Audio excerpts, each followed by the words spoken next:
nagaa caalu nagaan kiristoosiniif haa baay'atu. Namni sagalee koo kana dhageessan sheer koppiliingii godhaaf ijoollee biyyarraa dhufanuu fi ijoollee biyyarraa dhufanii biiroo keessa jiran betelee ijoollee saawudii jechuudha. Ijoollee saawudii seera biiroon saawudii baasee fi madaamii faana seera isaan waliin waliigaltee isaanii waanan informaashiniin warra biiroorraa argadhee fi informaashinii madaamirraa argadheen ijoollee haaraa dhuftan yaada isinii qooduun barbaada jechuudha. Yeroo baay'ee biiroorraa karaa hojii yeroo galtanu hanga ji'a sadii osoo hin guutin ji'a lama jidduutti madaamiin keessan nama gadhee yoo taate madaamiin keessan amalli ishii baay'ee ulfaataa yoo ta'e innaan isin jedhu rakkoo xixiqqoo jibbitanii biiroo teessanii hojii dhabdanii achitti hin rakkatina. Rakkoo isa danda'amu danda'a obsaa namni kaayyoo qabu waa baay'ee obsaa. Rakkoo xixiqqoodha jettanii yookiin waayifaan guyyaa sadiitti naa banama jettanii hojii keessan dhiistanii hin bayina.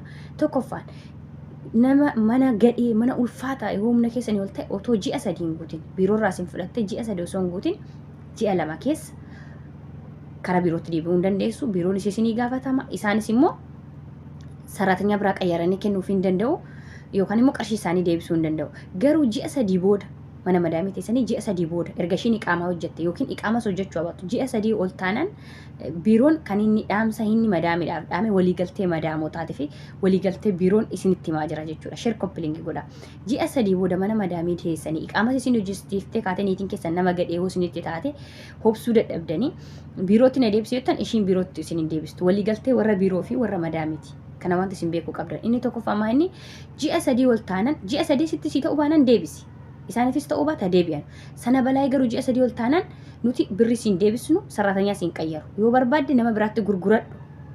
Waliigaltee bittaa fi gurgurtaa isaan walakkaatti qaban isinitti hima jechuudha.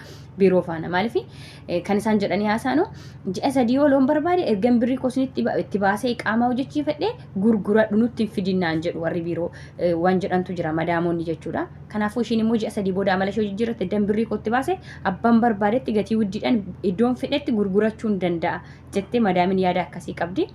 Kanaaf akka dhageessanuu fi mana isiniin taane yoo jiraate ji'a sadii osoo hin qaqqabin hojii keessan dhaabati qayyarachuu dandeessu deebi'uu dandeessu biirootti. Garuu ji'a sadii wal hiddatatanii hobsaa mana san keessa waliigalteedhaan akka hojjettan ta'a. Eenyu xixiqqoodhaaf mana hojii sanaan bahina. Waayifaaf jettanii tiiktookaaf jettanii mana hojiitiin bahina. Hojiin dhabamaa jira ijoolleen biirootti irratti rakkataa jiru in ulfaata waan ta'eef pilis bannaataa jechuudha. Rakkoo xixiqqoo obsaati. Kaayyoo keessan yaadadhaati. Sa'aatii kanatti namni isinii dubbatu hin jiru. Mangistii yoo ta'e waa'ee dhimma ijoollee biyya Arabaa waa tokko dubbataan jiru dagatee jira. Reenfi ijoollee keenya daraddaramee biyya ambaa kana keessaa gareeffa 7 oliitu jira. Garuu namuma sareen duutellee itti fakkaachaa hin jiru mangistii biyya keenya. Ijoollee keenya hagana jedhamanii dimbarii Saawudii irratti fi mana hidhaa Saawudii keessa jiranu ijoollee 100 meeqa ta'anutu jira. Garuu mangistiin keenya akkuma nama ijoollee isaan taanetti uummata akka qannafamu dasitti jechaa jira. Ta'ee waan sanaan galle dhimmi ijoollee keenya biyya ambaa keessatti baatee dhumaa jirtu tokkoyyuu waan inni dubbatu illee hin argine.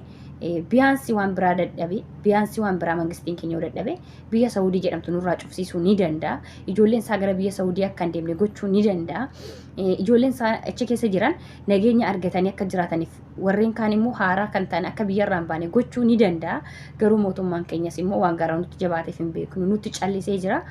Ammas immoo dhaamsi ani qabu yoo jiraate mootummaan keenya akka nu laaludha. Mootummaan keenya akka nu yaadatudha. Ijoollee keenya biyya Saawudii akka nurraa cufamu asumaan maqaa waaqatiin gaafachuun barbaada. Biyyi Saawudii akka nurraa cufamu. Arraas borus kan inni jedhu duras kaasee kan inni yuuletti ishii 15 jammare kan inni dubbachaa ture maalidha? Biyyi Saawudii akka nurraa cufamu. Arraas borus dhaamsi koo jechuudha. Dararaan ijoollee Saawudii keessa jirtanii seera haaromni bahee jira. Seera kanatti sirriitti fayyadama. Hundi keessanii jechuudha. Akkuma argaa jirtan akkuma dhagaa jirtan viidiyoo ammaa irratti seera odoo ji'a sadii guutee yeroo mana madaamti kan bahuu dandeessan yookiin qayyarachuu dandeessanii ji'a sadii osoo hin guutiniin duratti qayyarachuu dandeessu jechuudha. Maali sababni isaas iqaamaa akkasiin hojjechiisni gaafa iqaamaan hojjechiifamu immoo ishiin gasiin lakkistu akkasuma warri biirootti illee immoo wanti si godhu hin jiru jedhamee jira. Waliigaltee biiroo Saawud Arabiyaatii fi madaamii Saawud Arabiyaati jechuudha. Ashamaa akkam jirtu hordoftoota kabajamtoota chaanala kootii kan biyya keessaa kan biyya alaa bakka jirtanitti nageenya waaqayyo isin haa baay'atu. Akkam jirtu obboleettiin keessa nagaa guutuun qabaa galata waaqayyo isin jedha. Isinillee bakka nagaa naa taatan akkasuma warroonni chaanala kiyyaaf immoo haarawaa taatan sabskiraayibii gochuudhaan maamila keenya ta'aa Sinin jechuu jaaladha. Egaa akka hordoftoota kiyya viidiyoo jalqaba irratti dhageessan obboleettiin keenya himte akkasuma dhuguma waanuma seerri bahee jiru jechuudha. Seera haarawaa immoo baqa lakkisanii jirani. Seera kanatti fayyadamaa keessaa ijoolleen aadasii dhufaa jirta. Warri immoo tanaan dura dhuftanii ji'a 5 ji'a 6 ji'a 7 ji'a 8 jedhanii qaama isin hojjetame wanta gootan hin qabdan obsaa dalagaa malee yoo madaamni sun isiniif sun haasitiin biyya isin galchite malee jechuudha. Akka jechaa jiranitti jechuudha. Seera haarawaa bahaa jira jedhanii akkasuma immoo ijoolleen reef dhuftani ji'a 1 ji'a 2 teechanii yoo isin manni susinii ta'e eeyyeen iqaamaa keessa isin yaa hojjechiisan yoo isinii ta'uu baatan ji'a 1 hanga 2 keessatti daftanii mana sanii nama jijjiirrettanii biirootti bilbilachuudha daftanii jechuudha. Ji'a 3 geenyaan iqaamaa si hojjechiisti. Iqaamaa si hojjechiisti taanaan immoo gasin lakkistu madaamin jechuudha. Kanaaf adaraa keessanii waliif sheerii godhaatii itti fayyadamaa ijoolleen keessattuu Saudi Arabiyaa jirtanii akkasuma immoo akkuma obboleettiin keenya jettu iyyuu hundumti keessan immoo sagalee walii ta'aatii Saudi Arabiyaan akka nurraa cufamu jechuudha. Maaliif Saudi Arabiyaa keessatti ijoollee hedduu dararamaa jiru as keessatti jechuudha. Hedduu dararaan guddaa irra gahaa jira jechuudha. Akkasuma seerri illee seera hin taanetu baay'ee jira jechuudha. Akkasuma iqaama gaafa hojjisiisanii ji'a 3 guuttee iqaama si hojjisiisan deebi'uu hin dandeechu achumatti si gurguratti yookiin gara biraa si gurguratti jedhan fedhii ishiitii waan ta'eef mirga sirraa qabdii akka barbaadde si godhuu jedhee jira biiroonis lakkiseera jedhani. Innaa kanaaf ijoollee keenya adarraa keessan of eeggadhaa seera akkanaa haatti fayyadamaa. Warri ijoollee haarawaa dhuftanitti himaa keessattuu ijoollee haarawaa dhuftanii reefa ji'a 2 ji'a 1 guuttanii itti fayyadamaa wanta kana dafaati. Akkasuma ijoolleen immoo keessa turtan waan ta'eef haga iqaaman keessanii isin dhumatee waggaa 2 fixanitti qayyarachuu hin dandeessanii jechuudha. Dhuguma waggaa 2 fixa malee biyya galuu hin dandeessanii akkasuma qayyarachuus hin dandeessan.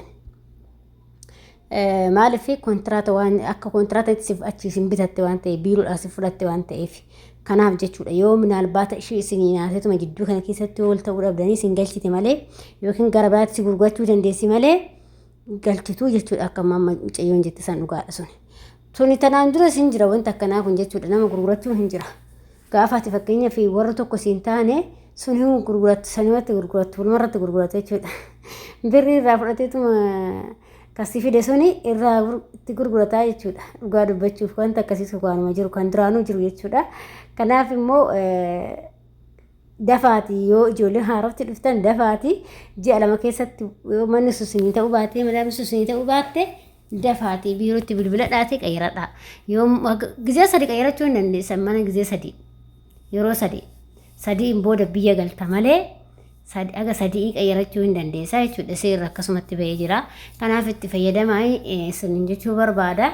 Waaqayyo isin wajjin haa ta'u. Saudi Arabiyaan baay'ee tabalaashee jira akka gizee duraanitti himati jechuudha. Kanaaf immoo hundumti keessaniyyuu viidiyootti argamtan immoo sheerii godhaati ijoollee reef faaraan biraan gahaa isiniin jedha. Waaqayyo hunduma keenya wajjin haa ta'u isiniin jedha obboloota koo. Kanaaf dhugaa rabbii dubbachuudhaaf nuti keessattuu ijoolleen mana madaamii jirru hedduu siqaayii hedduu agarra. Dhugaa rabbii hedduu siqaayii hedduu agarra. Yoo manni sun gaarii ta'e malee baay'ee siqaayii agarra keessattuu Saudi Arabiyaa keessatti jechuudha. Micoota akkatu maal jedhan Saudi Arabiyaa kana sodaadhaa jette. Anna Dubaayin jira. Saudi Arabiyaa kana akkamitti sodaadhaa jette. Dhuguma kan sodaatan isaa maal akka ta'e hin beeku. Booduraan jarri kun namaa naalleedhaan amma namaa namu qaata dhiisanii jechuudha.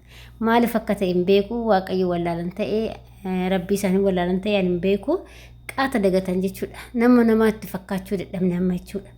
Innaa kanaaf of eeggannoo cimaa godhaa. Waaqayyo sinaa eegu, waaqayyo sinaa tiksu akka Saudi Arabiyaa nurraa cufamee nuti kan warri jirru keessa jirru biraa gallaa warri immoo keessa jirtan keessa turaati warri immoo galuu barbaadan immoo beena akka kiyyaa kanatti keessaa gallasanii jedha. Waaqayyo sin wajjin haa ta'u bakka jirtanitti inni sinaa tiksu harka sinirra haa qabatu siniin jedha. Akkana dhaamsi kiyyaa adaraa keessan immoo sagalee walii ta'aatii akka Saudi Arabiyaa nurraa cufamu bakka haa cufamu akka duraa isaatti.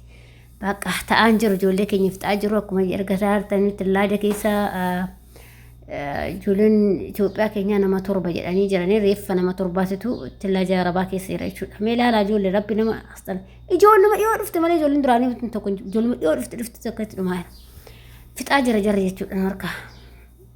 Jarri kun waan akka dhagaatti garaa jabaatu wuy ilma namaa ta'e akka isaanii akka rabaatti garaa jabaatu akka nagarreen dhugaa rabbii harkallee siin laafan irrallee siin darban. Waaqayyo waan balleessite yoo kadhatte irra siin darbu. Garuu ilmi namaa kun wayya irra siin darbu. Waaqayyo sin wajjin haa ta'u sin haa tiksu.